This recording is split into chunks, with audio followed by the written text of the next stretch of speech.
7వ అధ్యాయము జ్ఞాన విజ్ఞాన యోగము 28వ శ్లోకము. ఏషాంత్వంతగతం పాపైంజనానాం పుణ్య కర్మణాం తే ద్వంద్వమోహ నిర్ముక్తా భజంతే మాం దృఢౌ వ్రతాః. తాత్పర్యము: కానీ నిష్కామ భావముతో పుణ్యకర్మలను ఆచరించుచు పురుషుల పాపములు రూపుమాసిపోవును. అట్టివారు రాగద్వేషజనితములైన సుఖ దుఃఖాది ద్వంద్వ రూపముల నుండి విముక్తులయ్యెదరు. దృఢ నిశ్చయము కలిగిన అట్టి భక్తులే అన్ని విధములా నన్ను భజింతురు.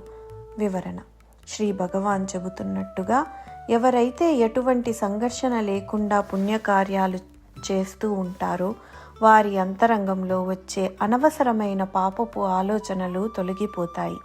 వారు ప్రపంచ భ్రాంతి నుండి విముక్తి పొందుతారు. నేను అంతిమ లక్ష్యమైన దేవుడిని చేరుకోవాలని వారు దృఢంగా ప్రతిజ్ఞ చేయనంత వరకు, నేను నిన్ను కోరుకుంటున్నాను అనే భావన వారికి కలగనంత వరకు వారు విముక్తి పొందలేరు.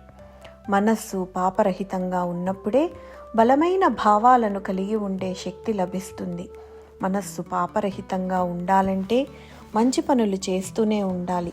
పుణ్యకార్యాలు చేయడం ద్వారా పాపాలు తొలగిపోతాయి. అంతరంగంలో వచ్చే తప్పుడు ఆలోచనలు తొలగిపోతాయి.